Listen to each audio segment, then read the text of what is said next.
Assalamualaikum warahmatullahi wabarakatuh. Alhamdulillah, alhamdulillahirabbil alamin. Wassalatu wassalamu ala asrofil anbiya'i wal mursalin wa ala alihi wa ashabihi ajma'in. Asyhadu alla ilaha illallah wa asyhadu anna Muhammadan abduhu wa rasuluh. Allahumma shalli ala sayyidina Muhammad wa ala ali sayyidina Muhammad. Alhamdulillah. Siang hari ini kita akan membahas satu topik yang insya Allah bermanfaat karena ini terkait dengan motorik gerakan tubuh kita. Ya, namanya motor itu kan artinya gerak gitu ya, bergerak, motorik. Nah, setiap kita bergerak mesti akan ada beberapa alat tubuh yang terlibat. Salah satunya adalah otot dan juga tulang serta syaraf. Nah, terkait ini, maka kita akan membahas dua komponen yang penting untuk gerakan tubuh kita, yakni tulang, serta yang kedua adalah syaraf.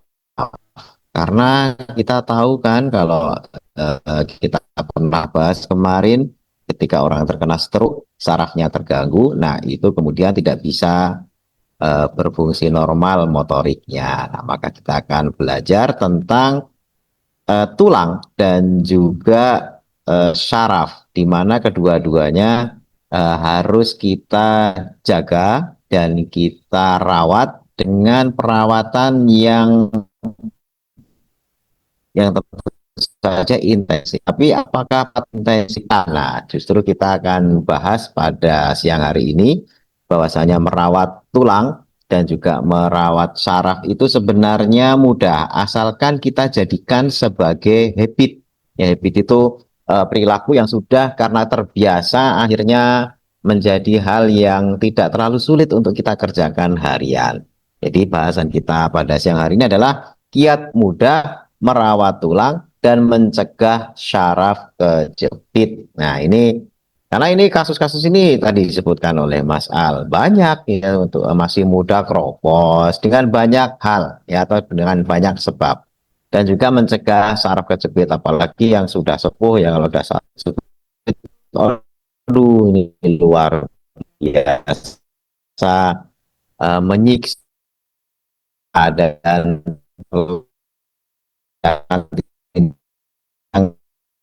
juga tidak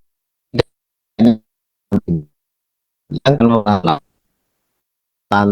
tulang atau merawat tulang, dan kita kan dua bahasan ya, jadi kita pilah dulu.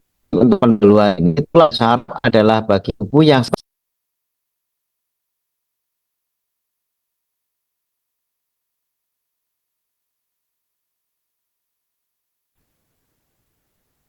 maaf tadi sempat terputus.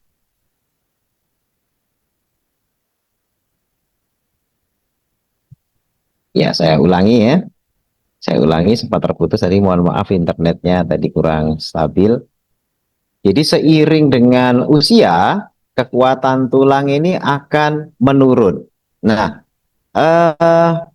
saraf juga memiliki problem dan juga memiliki problemnya. Kalau saraf, ya kita akan melihat salah satu kendalanya adalah saraf kejepit. Itu salah satu kendalanya. Apakah ada yang lain? Banyak. Tapi kita akan fokus membahas ini aja dulu.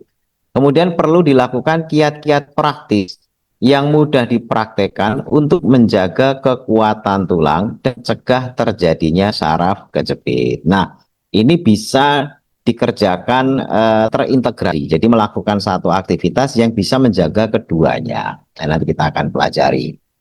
Kekuatan tulang, kita tahu bahwasanya tulang ini kunci kekuatannya adalah pada kepadatannya. Makin padat tulang, ya, makin kuat tulangnya. Nah, kepadatan dulu kita pernah bahas tentang osteoporosis ya. Ini fotonya, gambarnya tulang yang padat itu ruang-ruang trabekula di apa namanya di tulangnya itu padat sekali sehingga rongga udaranya sedikit. Kalau di foto ronsen dia akan warna padat. Tapi kalau yang keropos, nah kebanyakan udara, jadi kopong tulangnya, itu nanti gampang sekali patah ya. Nah, tulang yang densitasnya rendah ya itu mengalami pengeroposan, bahasa medisnya namanya osteoporosis. Jadi merawat tulang tetap kuat adalah dengan menjaga agar densitas tulangnya tetap padat. Ya biasanya ada angkanya, densitas tulang yang baik itu 1, ya densitas itu 1. Nanti kalau di bawah itu 0 atau minus gitu ya, nah itu berarti bermasalah dengan densitasnya. Itu nanti dilihat melalui foto ronsen, terus diukur kepadatan tulangnya, karena kita nggak bisa lihat langsung penampakan kalau nggak ada foto ronsen ya. Nah kepadatan tulang, kenapa ini jadi padat, nggak ada ruang kopong, itu salah satu zat nutrisi yang paling penting untuk diasup adalah kalsium. Nah inilah kalsium itu penting sekali bagi kepadatan, dan kepadatan tulang itu penting sekali bagi kekuatan tulang. Selanjutnya yang perlu dilakukan, kiat-kiat yang harus dilakukan dalam merawat tulang. Pertama adalah jaga nutrisi asupan yang dibutuhkan untuk kepadatan tulang tersebut. Pertama tentu saja bahan kepadatan tulang ini harus cukup. Yakni apa? Kalsium. Nah kalsium ini sumbernya tidak usah khawatir. Kita ini negeri yang ya baik hati maupun hewani. Dan ini semua bahan hewani insya Allah kalsiumnya tinggi, dari susu gitu ya, kemudian dari apa namanya udang, teri, ikan, daging dan sebagainya, itu semuanya kalsiumnya tinggi. Semua bahan nabati juga begitu, karena semua bahan nabati yang mendapatkan makanan dari tanah, ya kalsium itu kan dari tanah, maka insya Allah juga mengandung kalsium, hanya berbeda dari kadarnya saja. Maka bahan ini harus ada. Tetapi ya, agar kalsium bisa diserap, maka harus ada vitamin D. Ya, jadi vitamin D ini nutrisi penting juga buat tulang. Kenapa? Karena kalsium penguat tulang ini agar bisa diambil dari makanan, maka vitamin D-nya harus ada. Jadi kalau Bapak Ibu sudah minum susu kambing misalnya, atau mungkin makan yang tadi kalsiumnya tinggi, kadang-kadang ada suplemen kalsium dan sebagainya, tapi kurang vitamin D, maka kalsium tersebut ya hanya numpang lewat gitu ya, tidak akan diasup atau diambil oleh tubuh. Karena untuk bisa diambil kalsiumnya oleh tubuh dari makanan tersebut, kayak di apa namanya diambil gitu ya, itu harus ada vitamin D. Nah kemudian ada juga harus vitamin K selain vitamin D. Kalau vitamin K ini adalah tugasnya memodifikasi tulang agar dia apa namanya ya, bisa mengikat kalsium. Ya, vitamin K ini nanti tempatnya bisa mengirim kalsium ke tulang atau juga mengikatkan ke otot. Ya, karena otot kita itu kalsium juga. Jadi Bapak Ibu yang sering kesemutan, bukan kesemutan, kram ya, bukan kesemutan, kram. Kram itu yang tiba-tiba kaki itu kaku gitu ya, ditekuk sebentar tiba-tiba nggak bisa balik, kaku lama gitu. Nah itu kram. Kram itu salah satu sebabnya adalah pompa kalsiumnya terganggu. Jadi otot kita kendor kenceng itu memerlukan kalsium. Nah salah satu yang bisa mensuplai kalsium itu tempat-tempat apakah ke tulang ataukah ke otot. Nah vitamin K ini penting. Ya, jadi tidak hanya sekedar wah, kesemutan apa kram kurang kalsium terus mengasup, tidak cukup itu, harus ada vitamin D-nya biar bisa diambil, harus ada vitamin K-nya biar bisa dikirim ke lokasi gitu ya. Kemudian ada magnesium. Nah kalau magnesium ini justru di awal. Kenapa? Karena kalau kita makan kalsium tidak ada vitamin D ya, tetapi vitamin D-nya ini hanya provitamin D, tidak aktif menjadi benar-benar vitamin D, maka ya percuma juga. Jadi salah satu yang bisa mengaktifkan vitamin D agar tubuh bisa mengambil kalsium itu adalah magnesium. Nah, jadi empat-empatnya ini harus ada. Jadi kalsium sebagai bahannya, Kemudian agar bisa diambil tubuh harus ada vitamin D. Nah, vitamin D ini biar bisa mengambil dari tubuh harus ada magnesium. Nah, setelah diambil biar bisa dikirim ke tulang atau ke otot harus ada vitamin K.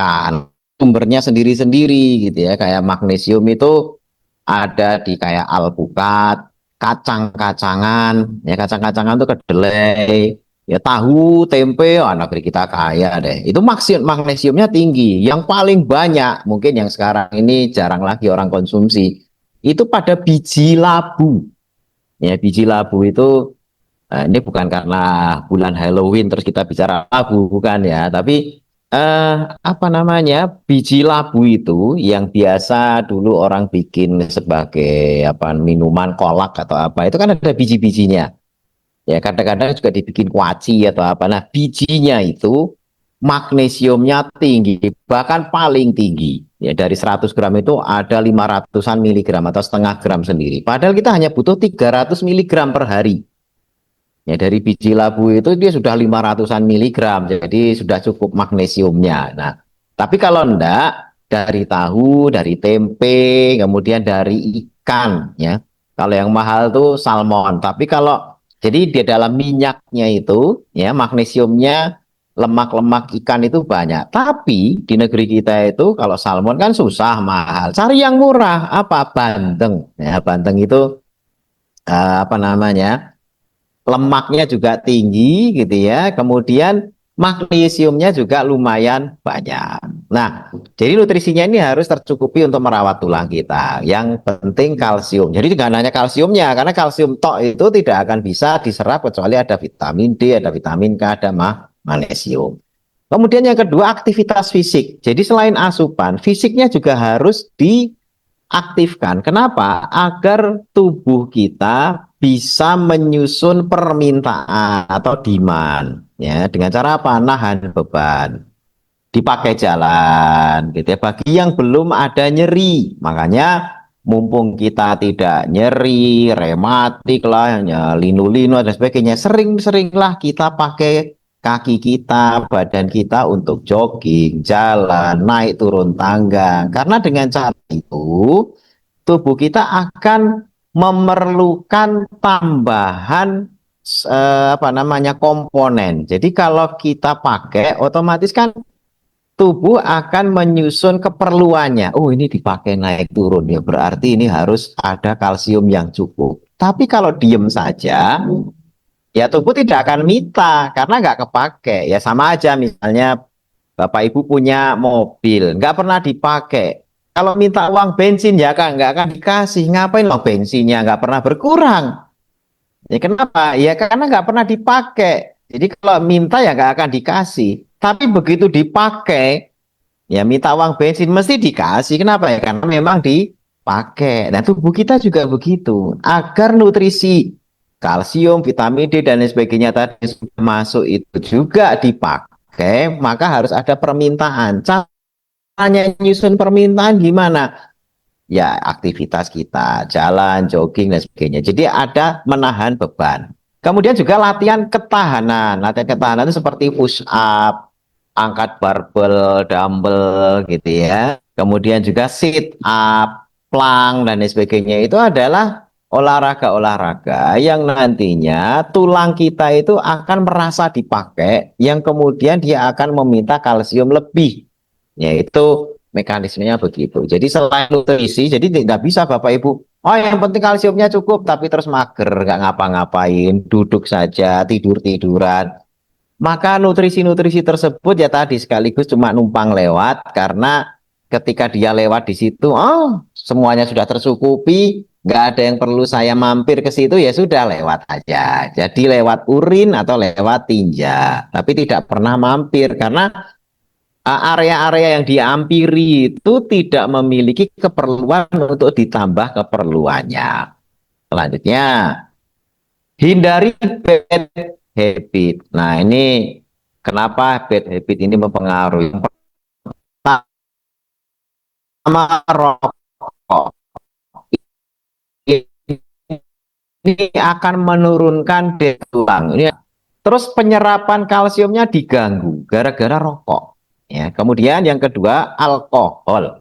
Ya, alkohol ini akan mengganggu penyerapan kalsium. Ya, jadi sudah ada vitamin ini, tapi ada alkohol, ya, kalsium dan vitamin D-nya ini akan gagal atau terganggu penyerapannya. Kemudian juga kafein, ya, ini bagi yang seneng ngopi, tapi yang berlebihan ya, catatannya berlebihan. Kalau level sedang, enggak. Level yang aman itu 2 sampai 3 itu level aman. 3 gelas sehari gitu ya, ngopi gitu ya, itu masih aman gitu. Lebih dari itu nah agak-agak berisiko, salah satunya risiko kepada kalsium gitu ya, jadi akan meningkatkan pembuangan kalsium. Kalau dikit-dikit ngopi sehari sampai 10 saset habis, wah ini kasihan kalsiumnya, walaupun tercukupi dari makanan banyak yang akan dibuang lewat urin dan lewat juga pembuangan tubuh. Kemudian makan karbohidrat berlebih. Ini efeknya akan mengikat garam, mengikat natrium. Nah, ikatan garam ini akan meningkatkan pembuangan kalsium. Ya, jadi tidak secara langsung, tetapi ngikat garam dulu. Ya, kalau garamnya banyak yang terikat di ginjal, kalsiumnya terus dibuang. Ini juga akhirnya kita berusaha memperkuat itu. Ya sudah beli suplemen mahal, susu kambing juga lumayan gitu ya. Kemudian ya segala macam suplemen, tapi sudah masuk kok terus dipercepat pembuangannya dengan tadi itu kafein, ya gula berlebih, yang suka minum kopi gulanya sampai manis banget gitu ya. Ini gula dikopiin apa kopi digulain, nah kadang orang terbalik-balik gitu ya, karena manisnya luar biasa ya, sudah udah kopi gulanya banyak, nah ini yang akan memperboros pembuangan kalsium. Berikutnya, nah kita beralih ke saraf kejepit. Ini istilah ini sering dipakai, orang seringkali sedikit nyeri pinggang langsung dikatakan saraf kejepit, belum tentu Bapak Ibu ya. Jadi kalau nyeri pinggang itu baru namanya diagnosa umum yang biasanya di kedokteran disebut sebagai LBP. Ya, bukan Pak Menteri ya, LBP bukan ya. LBP itu low back pain, ya, low back pain. Jadi low back pain itu nyeri pinggang bawah gitu ya. Jadi itu merupakan gangguan semua nyeri yang biasanya nyerang di area punggung sampai ke tulang duduk. Nah, jadi tapi salah satu low back pain yang harus diwaspadai adalah kalau low back pain ini diakibatkan karena saraf kejepit. Sesuai namanya, saraf kejepit itu adalah kondisi saraf yang tertekan oleh jaringan sekitar. Jadi ada jaringan sekitar yang ya namanya jepit itu kan tertekan. Nah, kita lihat anatomi tulang belakang. Nah, ini kan ada ruas-ruas. Ya, yang atas itu daerah servikal leher, yang kuning itu adalah daerah dada, yang hijau itu daerah perut, yang biru itu daerah tulang duduk dan ekor. Biasanya saraf kejepit itu biasanya ya itu di hijau dan biru, sama yang agak hati-hati adalah di leher. Ya, kalau di tulang dada itu jarang, kecuali karena kecelakaan, ya jatuh dan lain sebagainya bisa yang warna kuning. Tapi kebanyakan itu adalah di hijau, di biru, dan juga di merah. Ya, di mana masing-masing ruas itu adalah tulang. Terus di antara tulang ini ada celah. Ya, ada celah. Nah, celah itulah tempat masuknya saraf.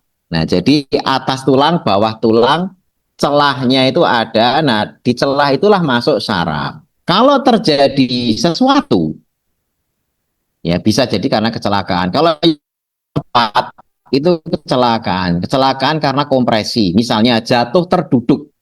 Ya, dari duduk di atas kursi, tiba-tiba kursinya patah sehingga tiba-tiba dari jarak 1 meter jatuh terduduk blek gitu. Nah itu tulang belakang kita akan terkompresi, nah itu akan jepit, ya tinggal nanti titik jepitan di mana saraf yang ada di tulang belakang itu. Tapi bisa juga prosesnya terjadi karena lambat.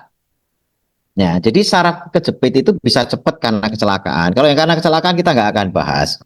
Ya, karena ini untuk mencegah. Ya, artinya kalau mencegah mencegah yang karena kecelakaan ya berarti harus hati-hati jangan sampai kecelakaan gitu ya. Tapi kalau yang bukan karena kecelakaan, nah inilah karena itu seringkali dibangun dari sejak muda. Nah, nanti panennya di usia tua, pelan-pelan saja tuh enggak ini ya karena sudah dibangun 10 tahun yang lalu gitu ya. Nah, ini yang harus di apa namanya perhatikan. Nah, yang dirasa itu biasanya nyeri, mati rasa, kebas, ya kesemutan di area saraf yang kejepit atau di area yang disarafi oleh saraf yang kejepit itu. Nah, kalau bahasa kedokteran biasanya saraf kejepit itu disebabkan karena adanya hernia nukleus pulposus ya atau HNP. Jadi kalau nanti di Bapak Ibu di rumah sakit kok nyeri pinggang terus dilihat di statusnya ditulisi sama dokternya HNP, nah itu berarti saraf kejepit gitu ya. Dan ini biasanya terjadi di tulang belakang. Apalagi di era medsos dan smartphone sekarang ini. Ada penyakit saraf kejepit yang namanya khusus yakni text neck gitu ya. Text neck. Ya, text neck itu teks itu tulisan, teks menulis gitu ya. Texting itu kan menulis. Neck itu leher. Loh kok ini maksudnya leher menulis? Bukan. Maksudnya leher sarafnya kejepit gara-gara sering melihat smartphone ya WA-an ya lah kepalanya kan kalau pegang HP begitu kepalanya nunduk. Nah, nunduk yang ya mungkin kalau cuma semenit 2 menit nggak apa-apa. Tapi sejam 2 jam kadang-kadang nonton sinetron berseri sambil pegang HP begini lehernya ini terkompresi. Nah, itulah yang saya anggap bukan kecelakaan, tapi secara lambat saraf itu akan kejepit karena proses yang tidak tiba-tiba tadi itu. Nah, kita lanjutkan dulu. Berikutnya, jadi tadi untuk text neck dan sebagainya kita akan lihat gimana cara apa namanya penanganannya. Jadi pemicu utamanya dulu. Yang pertama adalah postur yang buruk. Nah, inilah yang saya maksud text neck tadi itu. Text neck itu adalah postur yang buruk, posisi statis yang lama yang menyebabkan nantinya tulangnya pengaruh. Kalau dulu mungkin waktu pelajaran SD atau SMP ada tulang belakang yang mengalami skoliosis, ada yang mengalami kifosis, ada yang mengalami lordosisnya. Kalau kifosis itu terlalu banyak nunduk begini nih, akhirnya orangnya bungkuk. Itu kifosis. Kalau yang skoliosis itu biasanya posisi belajarnya agak nyender ke samping. Kursinya di mana, ini badannya nyender. Nah, itu menyebabkan lekuan di apa tulang belakang kita. Nah, itu seringkali karena lekuan itu menimbulkan jepitan. Maka postur yang buruk, yang statis, yang lama ini harus hati-hati ya. Dan ini biasanya nggak disadari karena nyaman. Contoh, tidur bantalnya ketinggian, kepalanya nekuk. Ya, kalau nekuk cuma semenit 2 menit, oke lah. Tapi orang tidur kan berjam-jam nekuk. Nah, disitulah bisa saraf kejepit dan lain sebagainya. Postur yang buruk ini yang harus kita hindari. Kemudian yang kedua, gerakan berulang.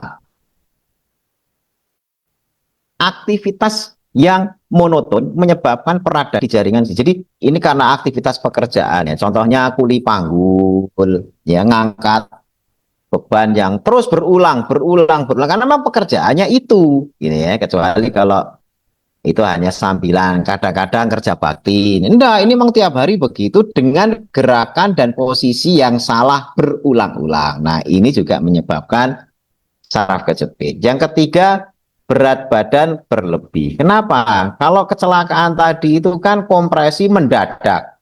Tapi kalau berat badan berlebih, ini kompresi yang terus-menerus, ya, sehingga himpitan itu tiap makin hari, apalagi ditambah jarang melakukan peregangan. Nah, disinilah akan terjadi saraf kejepit karena jepitannya makin ruas antar sendinya itu makin menyempit, ya, karena tekanan berat badan.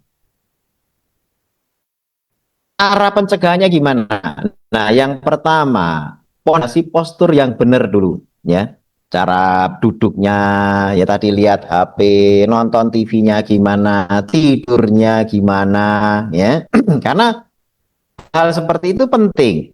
Ya, bantal ketinggian nggak bagus. Kemudian juga apa namanya, kasur yang sudah spring bednya itu udah pernya kendor, nah, itu akhirnya nekuk dan lain sebagainya. Nah, itu hal-hal yang harus kita perbaiki di dalam apa namanya, di dalam kita mencegah apa saraf kejepit. Jadi postur ini harus benar dulu. Ngangkat pun juga harus benar.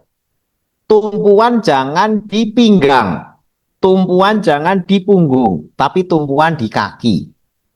Nah, nanti itu diajarkan itu di cara ngangkat yang benar itu gimana gitu ya.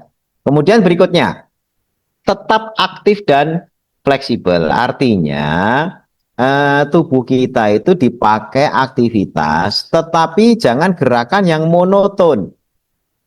Ya, artinya tadi itu kan gerakan yang berulang di satu titik, ya namanya satu titik ya, itu mesti ngefeknya luar biasa. Contohnya gini, air itu kan lunak.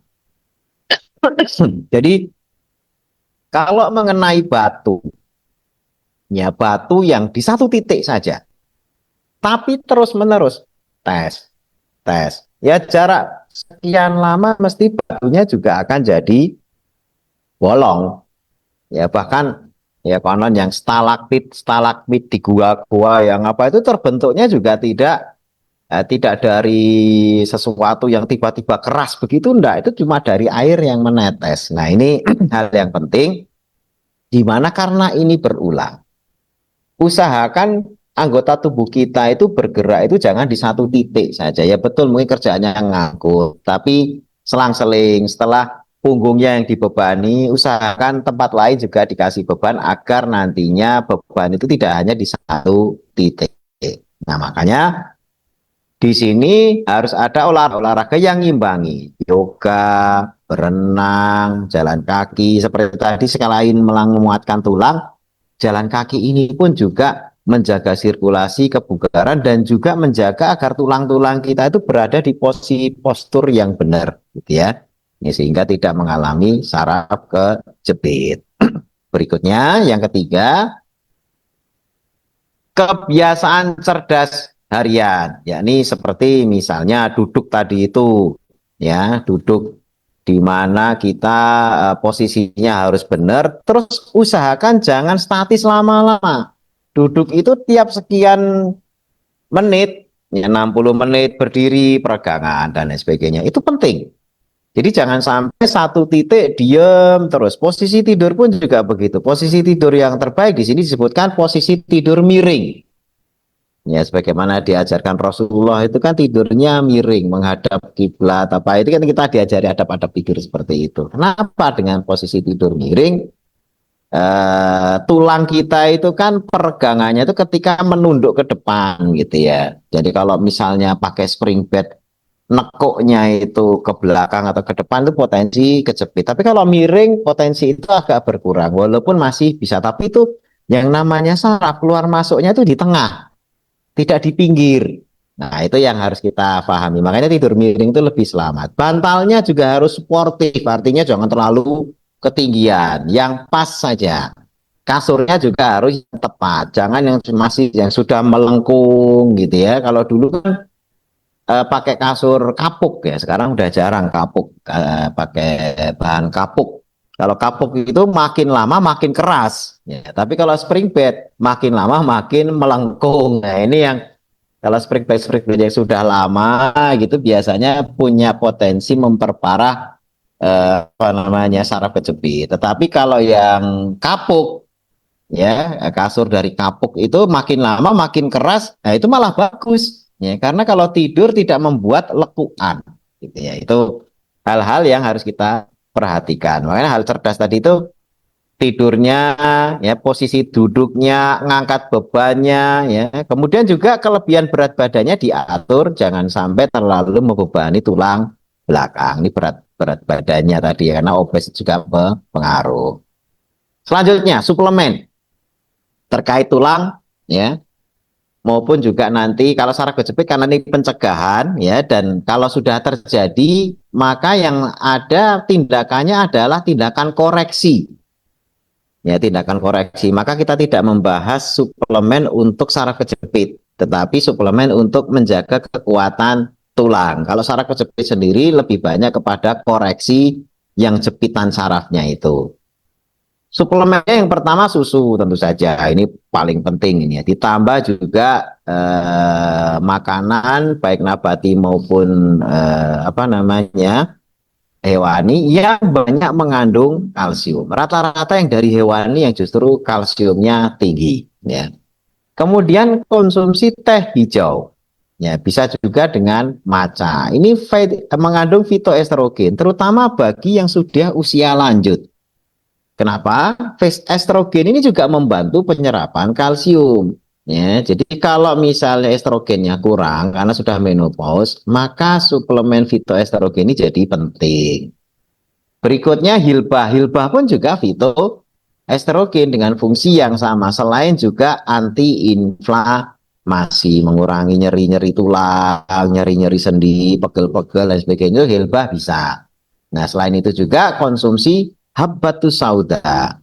Kenapa? Karena akan mendorong proliferasi osteoblas.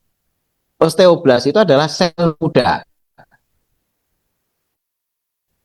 Di sel kita itu, sel tulang kita itu ada sel muda yang terus bergenerasi, regenerasi, menjadi makin bagus, terjadi tulang yang kuat. Nah, proliferasi itu maksudnya dari sel tulang yang muda itu nanti matang sehingga nanti ketika proliferasinya bagus akan menjadi tulang yang kuat.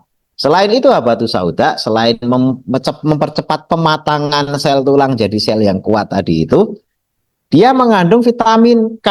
Nah, tadi kita sudah tahu ya vitamin K itu fungsinya apa gitu ya. Bagaimana mengaktifkan vitamin D agar vitamin D itu bisa mengikat kalsium. Nah, ini penting sekali suplemen-suplemen ini untuk kita konsumsi agar tubuh kita itu kuat tulangnya. Nah, selanjutnya sebagai penutup, tulang dan saraf itu merupakan alat tubuh yang sangat penting karena ini terkait sama motorik. Kita jalan, berpindah ke sana kemari itu karena tulang dan gerakannya bagus. Makin tambah usia, harus mendapatkan perhatian khusus karena masalahnya pun juga akan meningkat. Gitu kan, baik masalah motorik maupun sensorik ini harus jadi perhatian makin tambah usia. Untuk mencegahnya bisa menerapkan habit yang baik ya, berulang ya dalam aktivitas sehari-hari. Jadi tidak hanya sekedar pernah dikerjakan. Ini baik nih, bagus, jogging bagus, tapi cuma sekali toh. Nah, harus berulang ya dalam aktivitas sehari-hari. Kemudian suplemen herbal ya yang tadi kita sebutkan bisa ditambahkan untuk mendapatkan hasil yang optimal. Nah, demikian poin-poin yang perlu saya sampaikan. Ini kiat-kiatnya semuanya mudah, nggak ada yang berat, nggak ada yang apa istilahnya. Kok ini begini begitu susah ini nyari nyari bahan kalsium susah. Enggak, kita tidak mempersulit sumber-sumbernya, cara-caranya. Semuanya adalah hal-hal mudah yang ada di sekitar kita dan sangat-sangat praktis untuk dipraktekkan. Demikian presentasi dari saya kembalikan waktunya kepada Mas Al, mungkin ada yang ditanyakan atau ada hal-hal yang belum difahami. Kami persilakan. Baik, terima kasih banyak Dokter Insan Agung Nugroho yang sudah memberikan edukasi mengenai kiat ya menjaga kesehatan tulang dan juga merawat saraf. Bapak Ibu dan juga rekan-rekan sekalian, tadi kita sudah banyak mendapat insight ya, mendapat banyak pembelajaran dari apa yang sudah disampaikan oleh Dokter Insan. Nah, tadi sudah disampaikan kendala-kendalanya seperti apa pada umumnya, kemudian penyebabnya apa, akibatnya apa, dan solusi-solusi serta kiat-kiat secara praktis ya yang bisa Bapak Ibu terapkan sebagai sarana untuk bisa merawat tulang dan juga menjaga kesehatan dari sarafnya seperti itu. Nah, sekarang kita masuk ke sesi tanya jawab. Untuk pertanyaan yang pertama dari Ibu Ani Sengeng, ada kawan wanita berusia 50 sampai 60-an, Dok. Jari-jari sering Ya. nyeri-nyeri. kadang asam urat hanya 3. Katanya sudah Hmm. rutin meremas botol berisi air panas untuk mengurangi nyeri tangannya. Tapi tidak ada perbaikan. Kira-kira bagaimana penanganannya, baik perlakuan terapi air panas maupun herbalnya? Silakan, Dok. Ya, nyeri sendi. Tadi usia berapa, Mas Al? Usianya 61? kisaran 50 sampai 60-an, Dok. Oh, 50 60. Baik. Di usia itu ya semua karena tubuh kita itu kan bisa menua. Ya, Hmm. bisa menua. Salah satunya kalau misalnya rambut menua dengan uban, kulit menua dengan keriput, mata menua dengan rabun, telinga menua dengan makin berkurang pendengaran kita. Nah, termasuk tulang ini bisa menua. Ya, tinggal apakah penuaan ini cepat, normal, atau lambat. Ya, namanya aging itu bisa yang normal-normal aja, ada yang melambat. Jadi usia 50 60 itu belum ada keluhan. Ada yang percepat. Jadi usia 30 udah mulai terjadi penuaan. Nah, penuaan tulang itu yang disebut sebagai osteoartritis atau OA. Ini bukan penyakit yang kemarin kita bahas di autoimun, bukan. Kalau Mhm. autoimun itu namanya rheumatoid artritis atau RA, ya. Tapi kalau yang ini OA itu osteoartritis. Itu penuaan Hmm. tulang. Ciri khasnya adalah gerakan yang nyeri ketika bergerak nyeri. Karena apa? Karena ujung-ujung tulang yang biasanya ada tulang rawannya, sehingga ketika bergerak gesekan yang terjadi antar tulang itu adalah gesekan antar tulang rawan. Nah, kalau tulang rawan sama tulang rawan kan kalau gesekan begini kan lunak, ya lunak. Tapi begitu terjadi edging, tulang rawannya ini mengeras. Nah, ketika mengeras terjadi gesekan, itulah yang kemudian menimbulkan nyeri gitu ya. Karena pertama ruangnya juga makin sempit gitu kan. Karena pengerasan tadi itu tulang rawan apa namanya yang menjadi bantalan juga sudah nggak ada.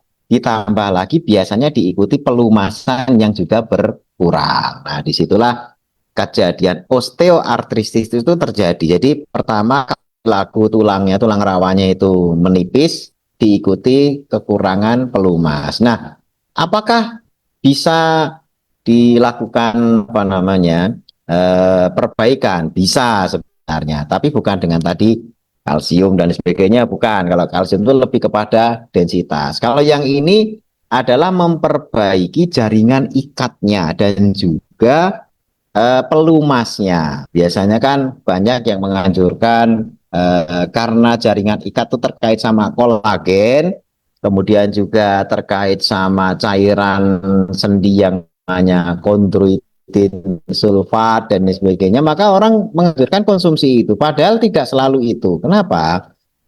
Kolagen, kondroitin sulfat dan sebagainya itu adalah protein, ya protein. Jadi kalau kita misalnya kekurangan kolagen, terus makan kolagen, itu tidak otomatis kolagen yang kita makan jadi kolagen di tulang-tulang kita. Prosesnya tidak seperti itu. Nah, lantas prosesnya gimana?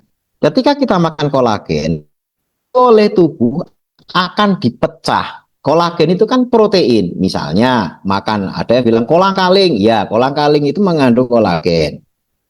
Ceker ayam betul itu juga mengandung kolagen. Nah, terus apalagi lah banyak konsumsi bahan makanan yang ada kolagennya atau suplemen kolagen. Tapi itu adalah protein yang begitu kita makan oleh tubuh protein itu akan dipecah jadi asam amino.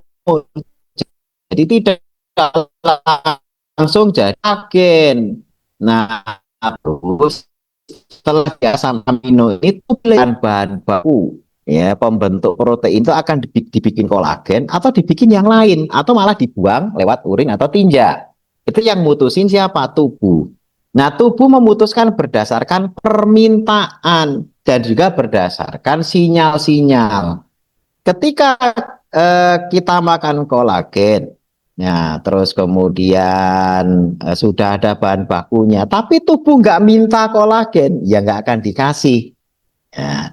Biar kolagen itu bisa diminta, yang banyak dilakukan itu adalah pertama sudah betul tadi meremas-remas itu sudah betul, karena itu menyusun demand. Yang kedua, puasa. Puasa itu akan menurunkan insulin. Insulin yang terlalu tinggi, ya, itu akan menyebabkan growth hormon itu akan lambat atau dihambat pertumbuhannya. Growth hormon yang turun akan mengurangi produksi kolagen oleh sel. Jadi caranya gimana? Ya puasa itu adalah agar menurunkan insulin, insulin turun, growth hormon naik, growth hormon naik, maka akan memproduksi kolagen lebih tinggi. Jadi makanya puasa itu kenapa ada istilah puasa meremajakan kulit, meremajakan tubuh, awet muda, itu betul. Karena terkait sama growth hormon yang mempengaruhi produksi kolagen sekaligus produksi pelumas. Nah, itu kuncinya seperti itu. Demikian Mas Al. Jadi bukan asam urat, bukan Mhm. osteoporosis ya, tapi osteoartritis. Oke, baik dok. Jadi ada salah satu terapi juga ya, terapi intermittent atau puasa sebagai sarana untuk bisa menjaga Oh. kesehatannya tadi ya dok ya. Nah untuk herbalnya apa nih dok? Rekomendasi herbalnya dok yang cocok tadi? Kalau untuk penuaan, sebenarnya lebih kepada tadi beberapa apa namanya zat tadi ya yang tadi dipakai itu kan untuk kalsium sebenarnya untuk kepadatan. Tapi kalau untuk permajaan itu ke habatus sauda bagus. Habatus. Yang pertama, yang kedua sebenarnya kayak ya batu sauda. Kemudian juga Mhm. diperlukan juga kurkumin. Ya, kurkumin itu ada temulawak, apa nama kunyit, temulawak dan sebagainya. Karena ini kan untuk latihan kremes-kremes itu kalau masih nyeri kan nggak bagus. Mesti nggak bisa lama gitu kan. Nah, kalau dengan minum tadi itu yang antiinflamasi, termasuk batu sauda juga inflamasi. Itu diharapkan dengan latihan, bergerak, dan sebagainya itu akan bisa lebih lama melakukan aktivitas itu. Karena biasanya awal itu nyeri, tapi kalau sudah bergerak agak lama, nyerinya itu mesti akan berkurang. Biasanya di awal saja, gitu kan, nyeri-nyerinya. Kalau Mhm. osteoartritis seperti itu gejala. Oke, baik dok. Jadi untuk solusi herbalnya tuh ada dua rekomendasi dok ya, habatus sauda Ya, sama kurkumin ya. betul. Oke, Temulawak, temulawak. kunyit, ya. Hmm. Baik, terima kasih dokter untuk jawaban dari pertanyaan Bu Andi Sengeng. Kita lanjut ke pertanyaan berikutnya.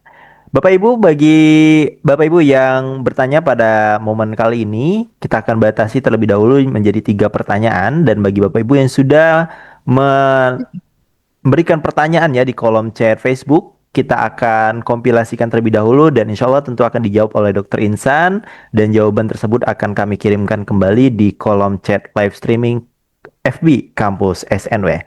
Baik, kita masuk ke pertanyaan berikutnya dari Ibu Jusma.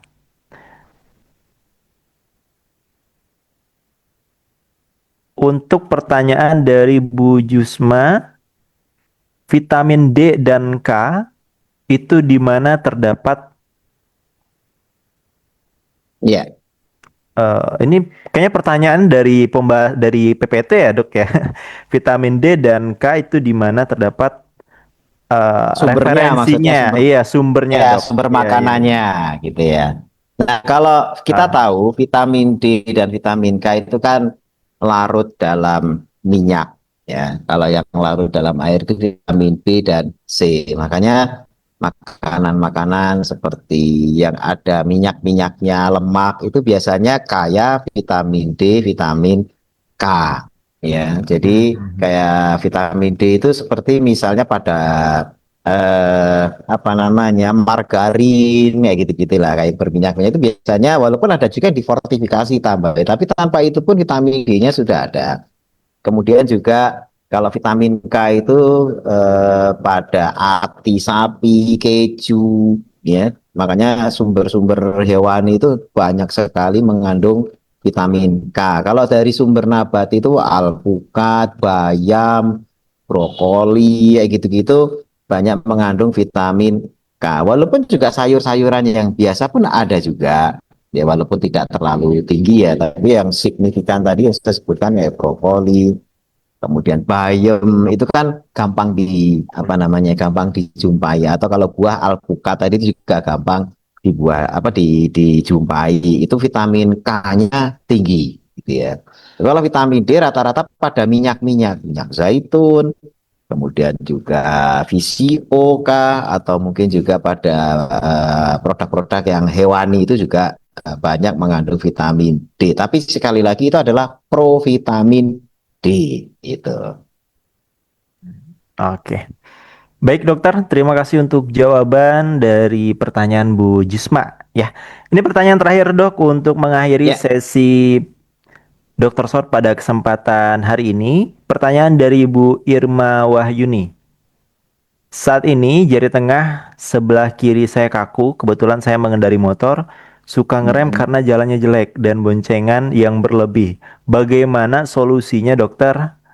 Asam urat dan kolesterol normal. Saat ini kondisinya agak bengkak. Oke, jadi jari sebelah kirinya dok agak sedikit ya, kaku. Jadi ketika mengendari motor itu karena suka ngerem mendadak, maka mm, kepantiklah untuk menggunakan ngerem ya.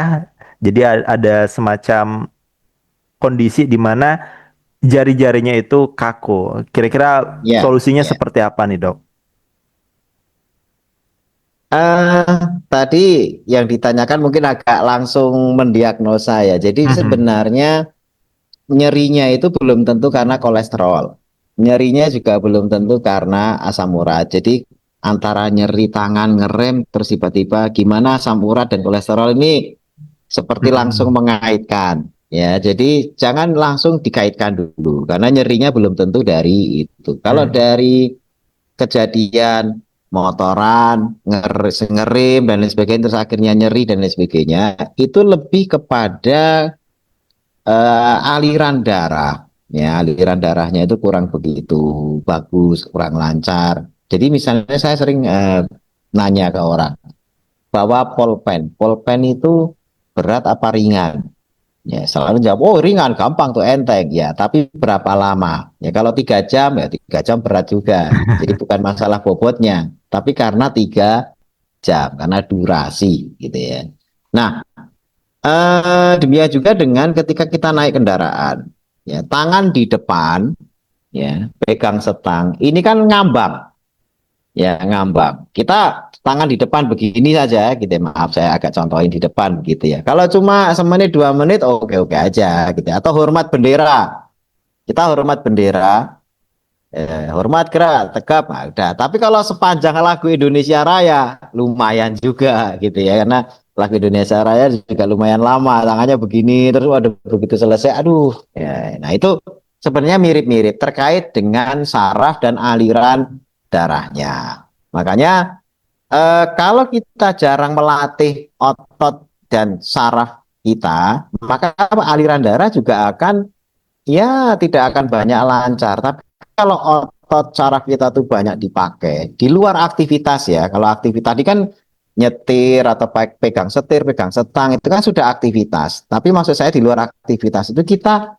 biasakan tangan kita tuh entah angkat barbel kah, entah mungkin kalau yang laki-laki push up, atau kalau ibu-ibu push up di tembok itu ya sambil berdiri gitu ya, atau sekedar senam biasa yang kita gerakkan tangan kita, itu akan memberikan latihan yang cukup agar otot kita itu kepake, sehingga aliran darah kita itu juga akan memberikan suplai yang cukup ke sana. Nah, aliran darah yang terbiasa mensuplai, ada jalur-jalur yang biasa di lewati, ya kita kan namanya pernah biasa lewat jalur situ kan jadi mudah.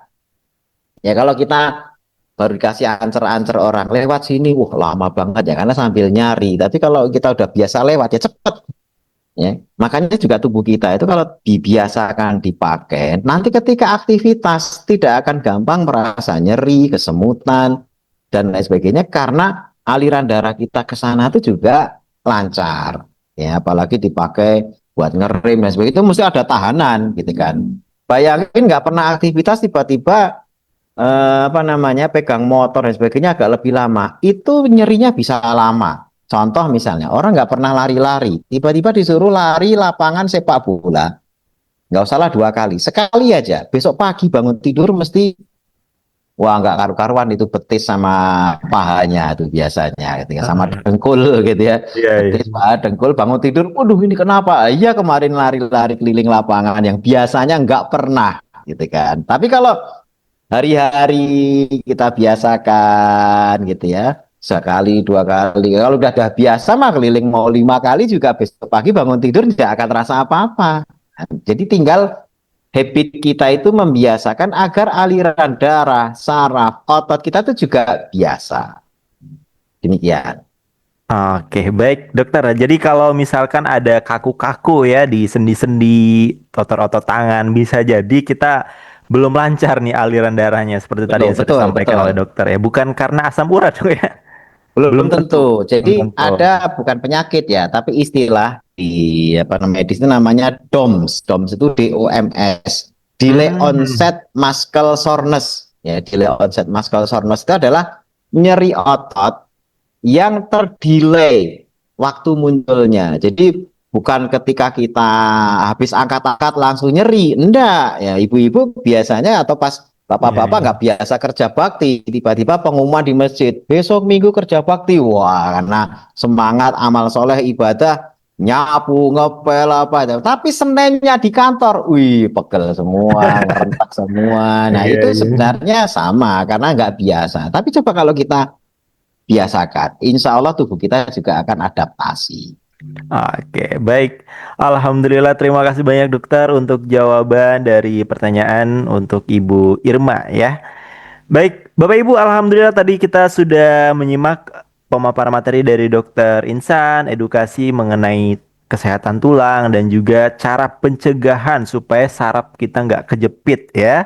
Untuk itu tadi sudah ada sesi Q&A atau sesi tanya jawab langsung dari 3 pertanyaan yang sudah ada di kolom chat live streaming kampus SNW. Nah, untuk pertanyaan-pertanyaan lain bagi Bapak Ibu jangan khawatir, kita akan jawab di kolom chatnya.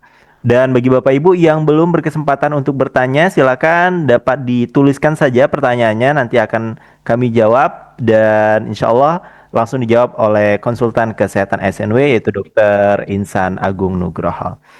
Bapak Ibu dan juga rekan-rekan sekalian, alhamdulillah sudah selesai kita sama-sama menyimak dan juga mendengarkan edukasi dari Dokter Insan. Untuk itu dokter mohon izin sebagai penutup untuk bisa menyampaikan closing statement dan juga pesan-pesan motivasi untuk Bapak Ibu yang hadir pada siang hari ini. Silakan, Dok. Baik, kita hari ini belajar tentang tulang dan saraf yang terkait dengan motorik atau gerakan. Kita tahu namanya bergerak itu adalah sunatullah. Ya, semua aktivitas ibadah itu dikaitkan dengan gerak. Dari sejak tawaf yang muter 7 kali, kemudian ibadah sholat, perputaran langit dan bumi siang malam, dari maghrib ke maghrib lagi, dari subuh, itu kan semuanya gerakan.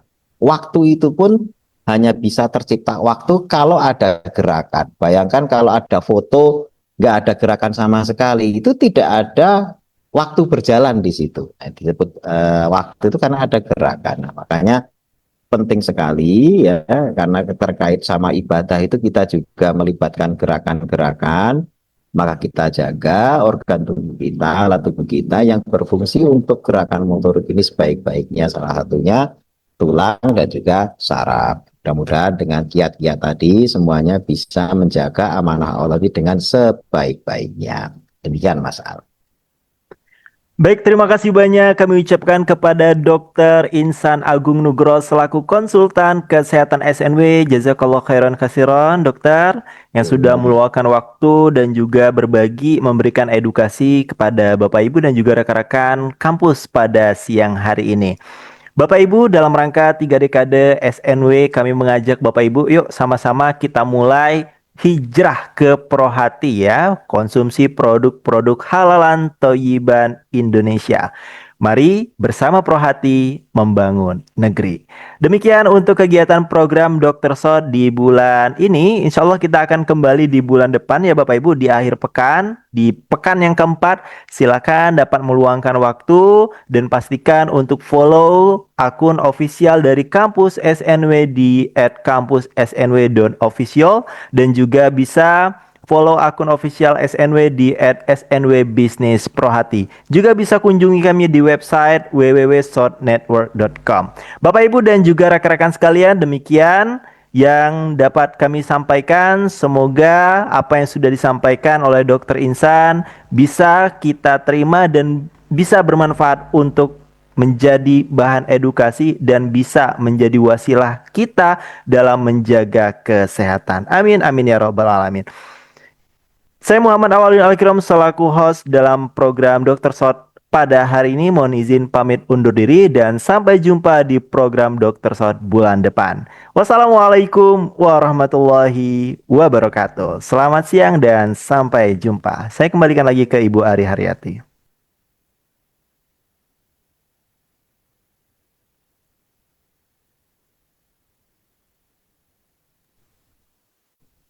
Ya, alhamdulillahirrabbilalamin. Bapak Ibu semua, kita sudah menyimak penjelasan mengenai tulang, menjaga kesehatan tulang dan gigi, menjaga kesehatan tulang dan juga bagaimana mencegahnya dengan herbal. Dan Bapak Ibu, pada kesempatan hari ini kita akan membahas produk-produk apa yang berkaitan untuk menjaga kesehatan tulang dan juga mencegah saraf kejepit. Langsung saja ke materi mengenai herbal.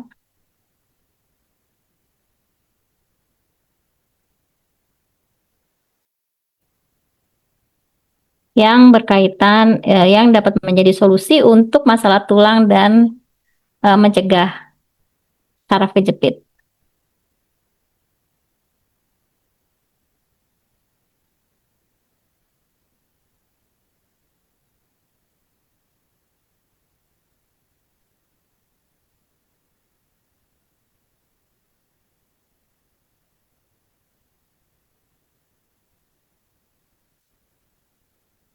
Ya, Bapak Ibu, di sini ada 4 produk yang bisa kami rekomendasikan untuk masalah tulang dan juga untuk mencegah saraf kejepit. Jadi, Bapak Ibu, yang pertama itu kita ada Shot Nigella Plus. Nah, tadi disebutkan bahwa produk yang bisa menjadi solusi untuk menangani masalah tulang dan juga untuk mencegah saraf kejepit adalah yang mengandung habatus sauda. Jadi Bapak Ibu, Shot Nigella Plus ini adalah makanan kesehatan dengan kombinasi bahan alami dari habatus sauda atau Nigella sativa dan juga hilba dan diformulasi juga dengan ginseng. Nah, Bapak Ibu, dengan kandungan itu, habatus sauda sendiri memiliki sifat antiinflamasi atau anti peradangan dan juga antioksidan yang dapat meredakan nyeri, terus kemudian untuk meredakan pembengkakan serta mendukung fungsi saraf. Sedangkan senyawa antioksidan seperti timokuminon yang dikandung oleh Nigella Plus ini bisa untuk melindungi syaraf dan juga pembuluh darah. Terus kemudian habatus sauda sendiri ini kaya akan nutrisi yang sangat penting untuk tulang seperti mineral-mineral tertentu yaitu kalsium, fosfor, zat besi dan juga zinc. Nah, kombinasi nutrisi ini berperan dalam membangun dan menjaga kepadatan tulang. Yang selanjutnya Bapak Ibu, kita punya herbal Prohati yang namanya Shot Hilba Plus. Nah, ini diramu dari pertama herbal hilba. Nah, terus kemudian di sana ada juga habatus sauda atau Nigella sativa dan juga zanzabil. Nah, zanzabil biasa disebut juga dengan jahe merah dan beberapa herbal lainnya. Nah, hulba sendiri ini kaya akan fitoestrogen atau estrogen dari tumbuhan. Terus kemudian ada fitoestrogen. Nah, ini apa namanya? dapat bertindak sebagai estrogen reseptor modulator yang dapat membantu mengatasi efek kekurangan estrogen pada tulang, terutama pada wanita di saat pasca menopause. Dan terus kemudian kita juga punya ekstrak biji hulbah yang dapat mempercepat pembentukan kalus, di mana ini merupakan jaringan baru yang terbentuk selama proses penyembuhan tulang pada pasien patah tulang. Nah, yang selanjutnya, hilbah atau hulbah ini dapat membantu melindungi tulang dari efek pengeroposan tulang yang sering terjadi setelah menopause akibat menurunnya kadar estrogen pada seseorang wanita gitu ya. Nah, ini khususnya pada saat dia sudah memasuki masa menopause. Nah, yang selanjutnya Bapak Ibu, ini tadi juga disebutkan ada teh hijau istimewa cap pucuk. Nah, teh hijau istimewa cap pucuk ini adalah 100% murni dari teh hijau yang dapat mendukung kesehatan tulang dan juga mengurangi peradangan yang mungkin berkontribusi pada nyeri saraf, terutama berasal dari senyawa antioksidan dan antiinflamasinya. Nah, di sana juga terdapat senyawa flavonoid atau dan juga polifenol dalam teh hijau, terutama EGCG atau kita biasa sebut dengan epigalokatekin galat ya. Nah, ini telah terbukti dapat meningkatkan kepadatan mineral tulang. Nah, EGCG dan polifenol lainnya membantu menekan osteoklas atau sel yang merusak tulang. Nah, yang diambil untuk meningkatkan osteoblast, sel yang dapat membangun tulang. Ini membantu menjaga keseimbangan metabolisme tulang dan mengurangi risiko osteoporosis. Kemudian, kandungan antioksidan dalam teh hijau dapat mengurangi stres oksidatif dan peradangan yang dapat mempercepat pengeroposan tulang. Nah, ini juga susu yang baik untuk mencegah terjadinya saraf kejepit dan juga untuk menjaga kesehatan tulang, kita bisa mengkonsumsi susu kambing. Nah, khususnya yang ada di Prohati adalah NT Food Etawa Gold Nick. Nah, susu kambing ini mengandung kalsium dan fosfor dalam rasio yang seimbang. Yang penting untuk pertumbuhan dan pemeliharaan tulang yang kuat. Bagi orang dewasa, asupan kalsium yang cukup melalui susu kambing membantu mencegah osteoporosis. Dan kalsium juga berperan dalam fungsi saraf yang normal, kemudian juga kontraksi otot dan juga kerja jantung.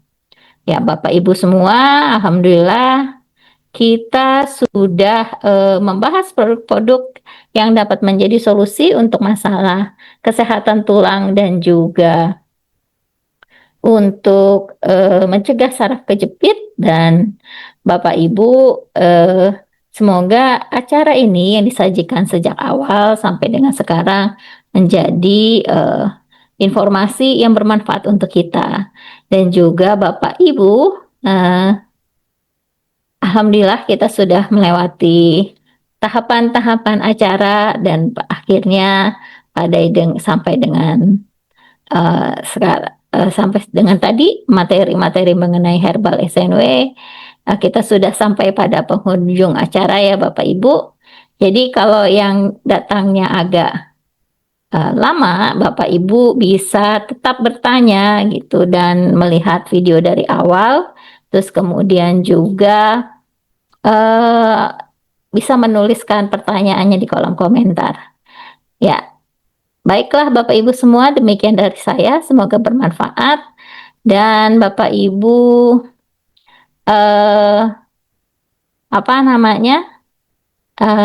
semoga acara yang kita lewati